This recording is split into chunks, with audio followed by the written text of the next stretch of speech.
안녕하세요. 오늘도 서연살롱을 찾아주셔서 감사합니다. 결혼 12년 차 50대 여성이에요. 인생에 결혼은 한 번뿐이라고 다짐했는데 세상 일이 제 마음대로 되지 않더라고요. 저는 철없던 시절에 만나 결혼을 했던 첫 남편한테 결혼 2년 만에 배신당하고 이혼을 했어요. 믿었던 남편의 외도 때문이었죠. 이제 갓 20살밖에 안 된 남편의 내연녀가 제게 그러더군요. 아줌마, 그러게 남편 단속을 제대로 했어야죠. 남편 마음이 떠날 때까지 아줌마가 한 게 뭐 있어요? 그래놓고 왜 나한테 따지는데요?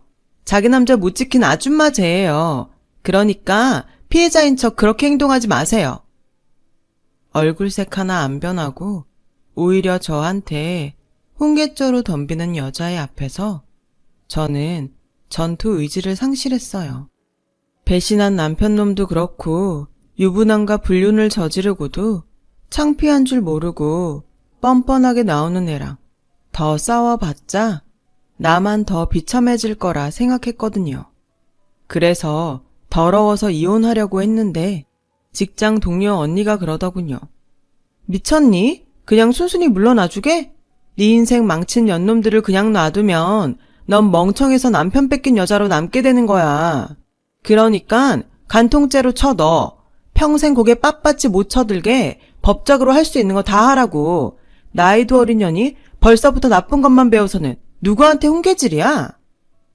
지금은 폐지된 법이지만 당시만 해도 간통죄가 존재했거든요. 그래서 언니 말대로 두 인간을 간통죄로 고소했어요. 더럽다고 피하기만 할 게 아니라 죗값을 치르게 해야겠다 생각했죠. 그랬더니 얼마 뒤 당시 대학생이던 전 남편 내연녀가 집으로 찾아와 두 손 싹싹 빌며 소송을 취하해달라고 사정을 하더군요. 간통 사실이 알려지면 학교도 잘리고 부모님 손에 맞아 죽는다나요. 제 앞에서 고개 빳빳이 들고 남편 간수 잘하라고 큰 소리 치던 애가 말이죠. 언니, 제발 한 번만 용서해 주세요. 언니가 소송만 취하해 주시면 저 당장 오빠랑 헤어질게요. 저 이제 겨우 20살이에요. 간통령 꼬리표 달고는 시집도 못 간다고요. 제발 저 한 번만 살려주세요. 남의 인생은 쓰레기통에 쳐놓곤 넌 멀쩡히 시집갈 생각을 했니? 너 같은 게 공부는 해서 뭐하니? 그 좋은 머리로 다른 사람 가슴에 못이나 박으래가 뻔뻔하게 나 찾아와 용서해달라는 말 하기 전에 네가 한 짓을 생각해. 너라면 순순히 소송 취하해 주겠니? 그러니까 죗값 달게 받아. 저는 울면서 매달리는 내연녀를 집 밖으로 내쫓았어요.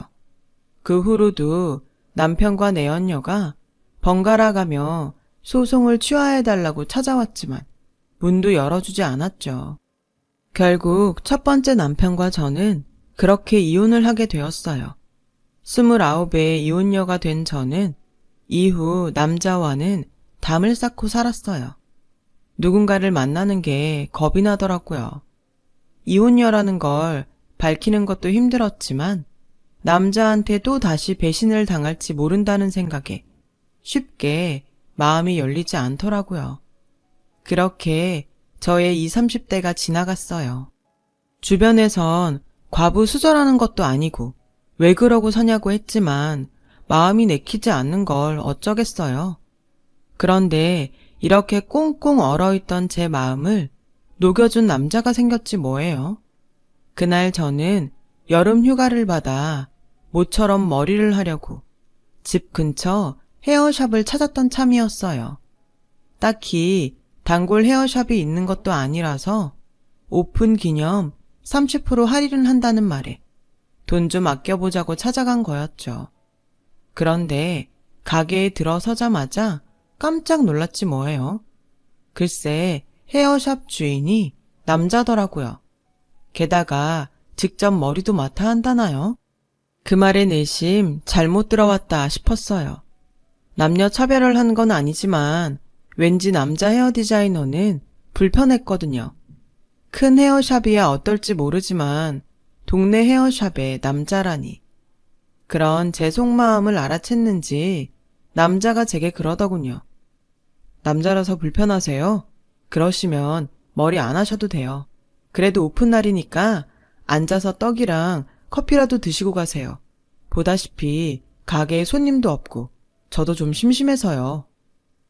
오픈집에 들어와 떨떠름한 표정을 짓고 있는 손님이 미울만도 한데 남자는 웃는 얼굴로 제게 커피를 건네더군요. 그 모습을 보고 커피마저 사양할 수가 없어서 일단 소파에 앉았어요. 가게 안은 환하고 깔끔한 게 좋더군요. 문제라면 저 외에는 손님이 하나도 없다는 거였죠. 그 바람에 전 남자와 마주 앉아 얘기를 나누게 되었어요. 남자는 아내 없이 혼자서 중학생 딸을 키우고 있다고 하더라고요.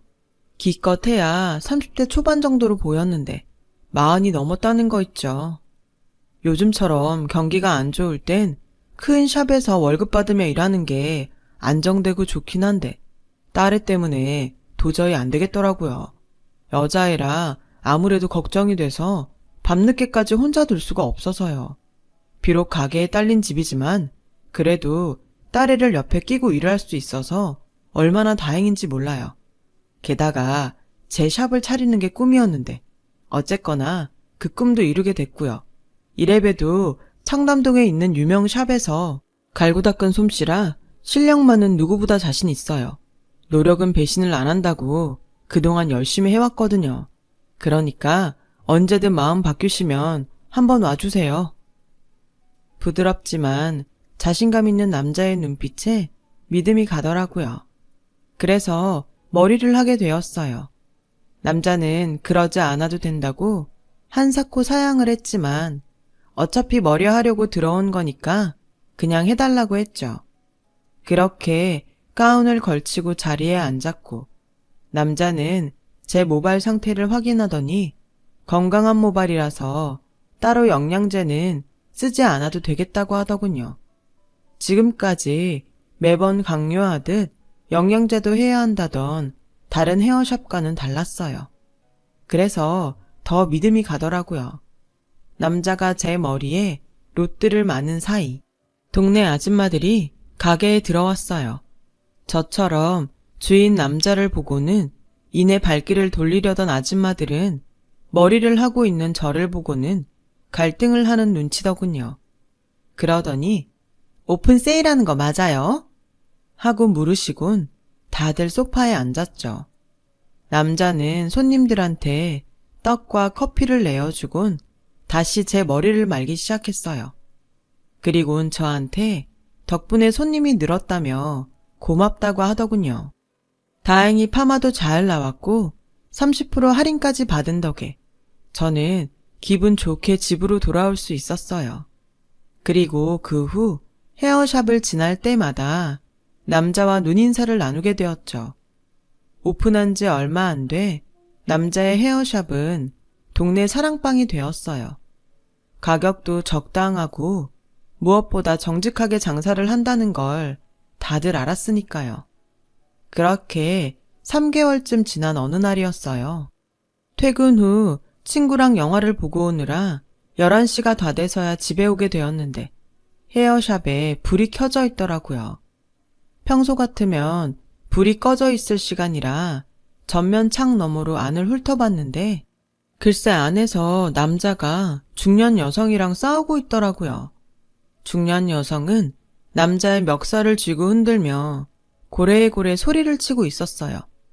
엄마가 딸이랑 살겠다는데 네가 무슨 상관이야. 내 딸 내놔. 내놓으라고.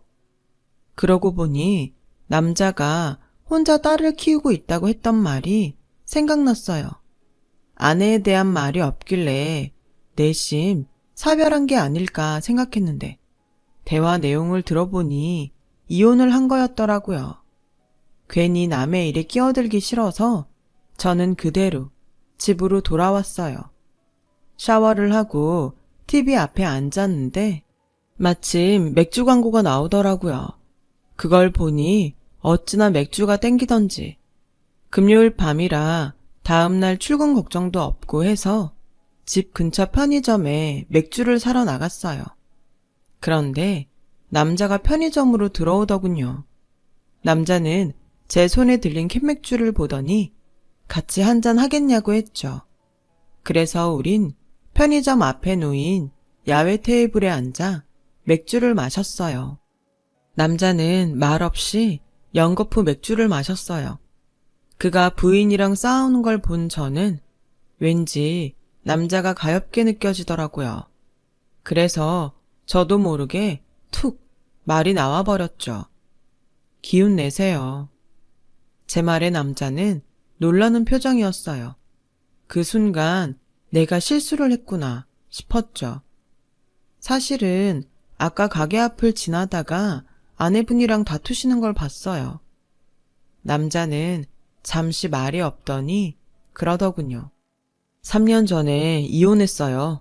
애엄마가 저랑은 더는 못 살겠다고 그러더라고요. 저랑 사는 게 재미가 없다나요? 알고 보니까 남자가 생겼더라고요. 그런데도 전 아내를 붙잡았어요. 초등학생인 딸아이 때문에요. 부부 사이야 끝이 났지만 적어도 딸애한테만큼은 상처를 주고 싶지 않았거든요. 그런데 그 후로도 아내는 변하지 않더라고요. 제가 일하러 나간 사이에 아이가 있는데도 집으로 남자를 불러들였더라고요. 딸애가 울면서 저한테 그 얘기를 하는데 더는 안 되겠다 생각했어요. 그래서 바로 이혼을 했어요. 그런데 얼마 전부터 딸애를 내놓으라고 저렇게 난리를 피우네요. 아무래도 애는 엄마 손에 자라는 게 나을 것 같아서 저도 그럴까 했는데 주변에 알아보니 애 엄마가 빚 때문에 양육비를 빌미로 저한테 돈을 뜯으려고 하는 것 같더라고요. 저야 어찌됐건 간에 딸애만 잘 키워준다면 무슨 걱정이겠어요. 그런데 여전히 남자 문제도 복잡하고 워낙 술 마시고 노는 걸 좋아해서 도저히 안 되겠더라고요. 오늘만 해도 돈 300 지어주니까 더는 딸의 얘기도 안 꺼내겠다며 바로 돌아가지 뭡니까. 이런 여자한테 딸애를 맡길 생각을 했던 제가 한심하더라고요. 저는 29에 이혼을 했어요. 남편한테 여자가 생겼었거든요. 그 사실을 확인하기까지 몇 달 동안 미친 여자처럼 살았어요. 남편 휴대폰 통화 내역을 살피고 옷에 붙어있을지 모를 머리카락을 찾아대고 남편을 미행한 게 한두 번이 아니었어요. 그러다 막상 내연녀를 만나고 보니까 아무 말도 못하겠더라고요. 너무 어리고 예뻤거든요. 남편은 아직 이런 여자를 만날 수 있을 정도로 매력이 있는데 나는 나이보다도 훨씬 늙어 보이고 외모도 형편없다는 생각이 들어서 철회항하더라고요. 배우자의 외도보다도 내가 더 이상 여자로서 매력이 없다는 사실이 더 서글펐어요. 그렇지 않아요. 충분히 매력적이세요. 처음 저희 샵 문을 열고 들어왔을 때 심장이 멈추는 줄 알았거든요. 남자는 수줍게 고백하듯 말했어요. 그 모습에 그동안 잊고 있었던 연애 감정이 살짝 올라오더라고요. 그날부터였어요. 제가 이 남자한테 호감을 느낀 거는요. 하지만 한번 실패를 했던 처지라 쉽게 마음이 가는 대로 움직일 수는 없었어요. 그래서 여전히 손님과 헤어 디자이너 사이를 유지하며 지냈죠. 그런데 생각지 않게 기회가 왔어요. 당시 중학교 1학년이던 남자의 딸애가 생리를 시작한 거예요. 생리용품에 대해 무지한 남자는 제게 전화해 도움을 청했죠. 저는 근처 속옷 가게에 들러 위생 팬티를 사고 슈퍼에서 용도별 생리대를 사서 남자의 헤어샵으로 갔어요. 그리곤 헤어샵과 연결된 안채로 가서 딸아이한테 사용법을 알려주었죠. 그 일로 남자와 가까워진 건 물론이고 딸애와도 가까워졌어요. 한창 엄마 손이 필요한 때라 더욱 그렇게 되었죠. 이후 속옷도 직접 골라주고 아빠와 하기 힘든 고민 상담도 해주며 딸애와 많이 가까워졌어요. 남자와의 재혼 이야기를 먼저 꺼낸 것도 바로 딸애였어요. 그렇게 딸의 전폭적인 지지를 받으며 우리는 만난 지 2년 만에 재혼을 하게 되었어요. 주변에선 남의 애 키우는 게 쉬운 일이 아니라며 걱정을 했지만 다행히도 딸애는 저를 잘 따라주었어요. 사춘기 때라 반항을 할 법도 한데 부모의 이혼으로 일찍 철이 들어서 그런지 다른 집 애들 같지 않게 순탄하게 잘 자라주었어요. 저와는 친구 사이 같은 모녀 관계였죠. 재혼 가정이지만 서로 비슷한 이유로 실패를 했던 경험이 있어서 그런가 우리 부부는 그 흔한 부부싸움 한 번 없이 10년 넘게 결혼 생활을 이어갔어요. 그 사이 딸애는 대학을 졸업하고 번듯한 회사에 취직도 했고 대학생 때부터 만나온 남자와 결혼 얘기가 오가게 되었어요. 재혼 가정이라 시댁 어른들이 싫어하지 않을까 걱정을 했는데 다행히 그 문제로 별 말이 없어서 내심 다행이다 싶었죠. 그런데 생각지도 않은 문제가 터지고 만 거예요. 글쎄 남편의 전 부인이 헤어샵으로 찾아왔더라고요. 엄연히 생모가 살아있는데 계모가 부모 자리에 앉는 게 말이 돼? 내가 배 아파 낳은 딸이야. 당신이 뭔데 엄마 자리를 탐내? 다짜고짜 결혼식 날 신부 측 부모 자리에 앉겠다며 생떼를 쓰는 전부인 탓에 남편과 저는 골머리를 앓게 되었죠. 안 그래도 시댁에 책 잡힐까봐 걱정이라 더더욱 그랬어요. 그래서 딸아이를 생각해서라도 제발 마음을 돌려달라고 사정을 했죠. 그랬더니 전부인이 그러더라고요. 좋아요. 그럼 우리의 혼수는 내가 직접 준비하게 해주세요. 엄마로서 그 정도는 해주고 싶네요. 전부인의 뜻밖의 제안에 저는 솔직히 감동했어요.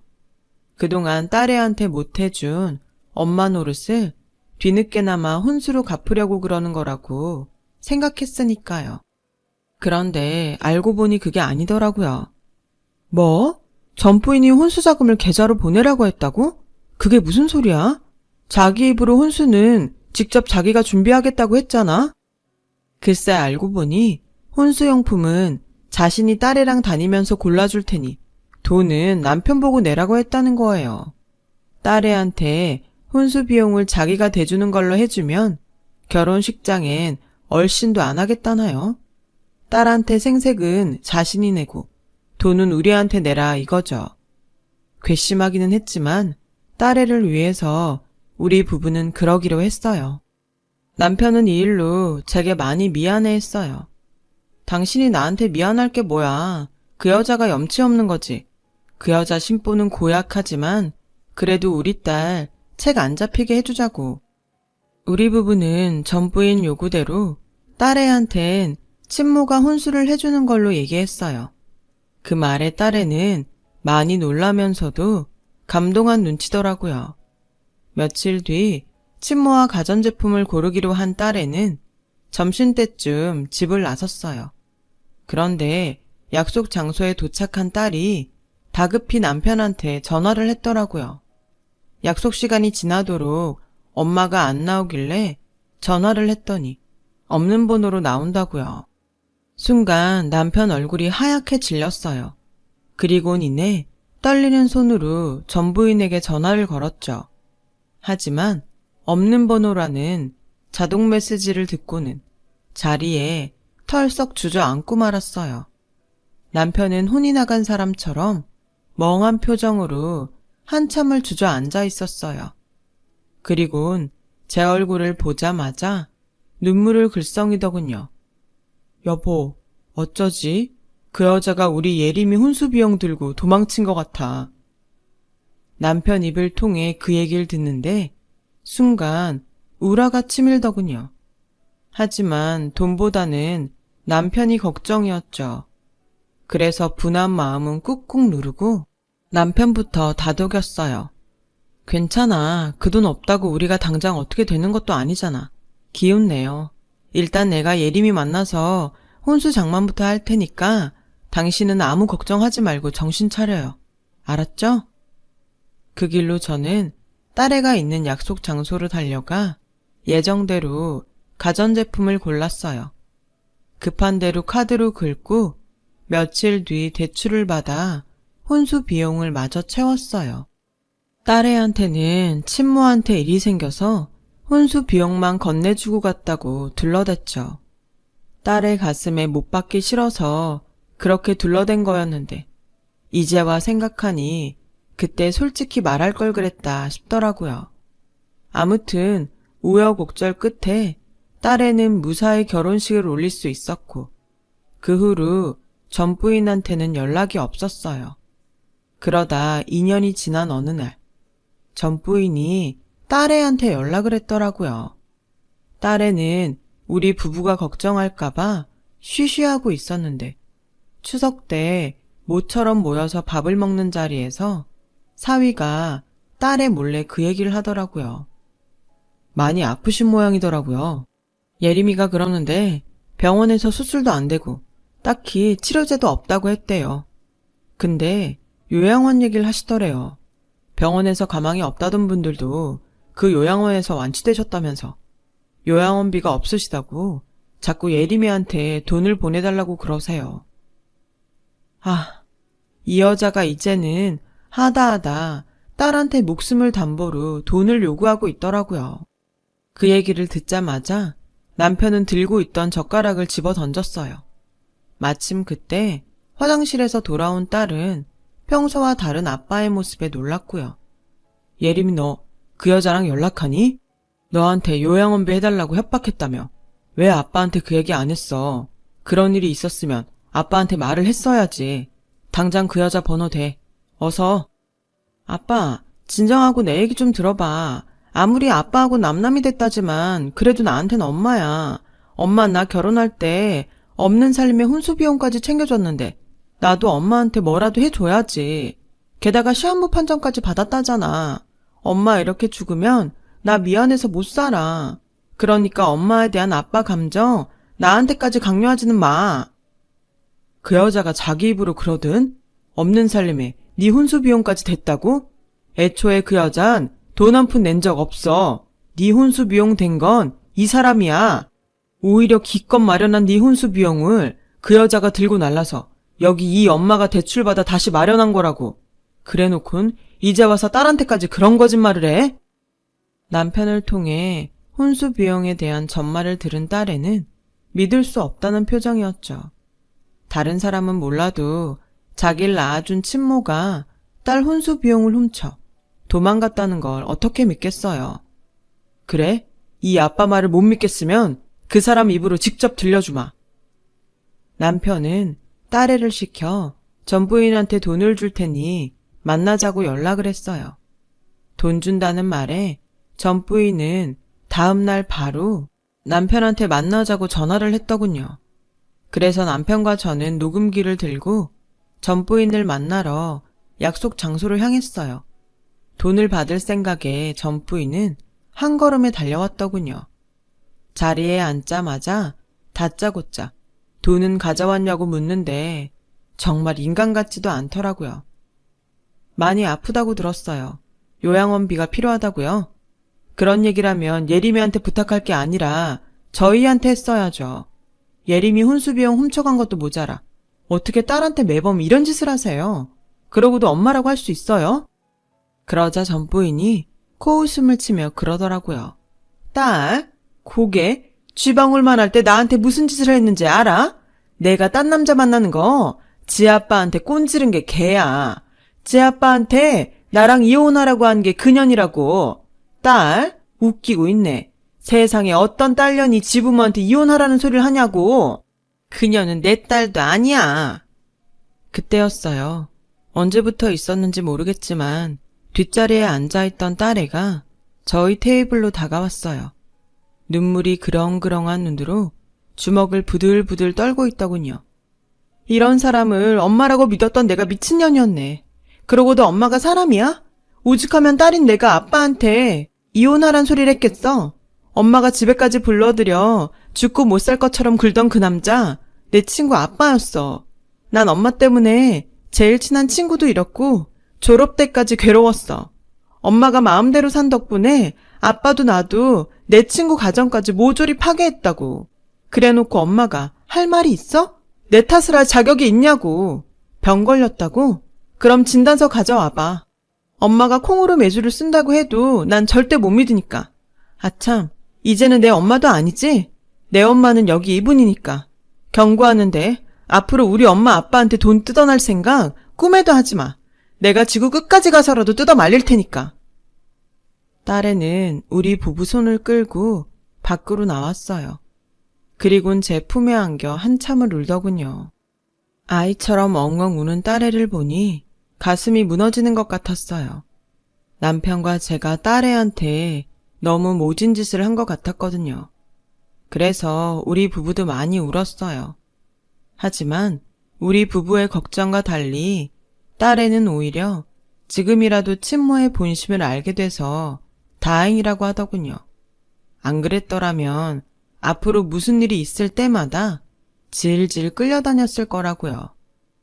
비 온 뒤 땅이 굳는다고 그 일이 있고 우리 가족은 더 끈끈해질 수 있었어요.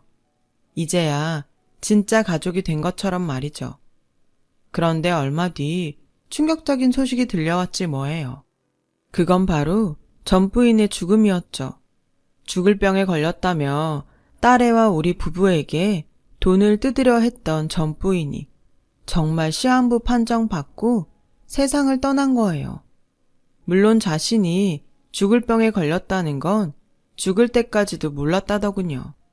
소화도 안 되고 급격히 살이 빠지길래 병원에 찾아가 검사를 받았고 검사 결과가 나오기 불과 며칠 전에 세상을 떠나고 만 거였죠. 딸애와 우리 부부는 충격에 휩싸였어요.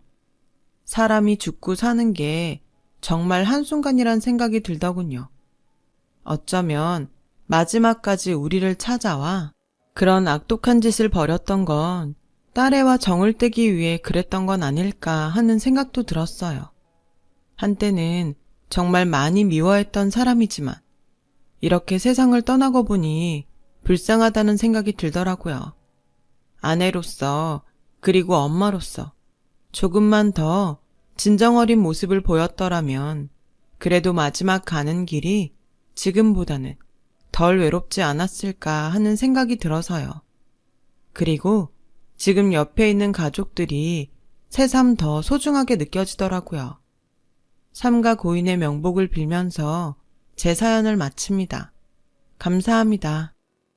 여러분, 사연 댓글에 응원과 현명한 조언 부탁드려요. 좋아요와 구독은 저에게 큰 힘이 됩니다. 오늘도 좋은 일 가득하세요.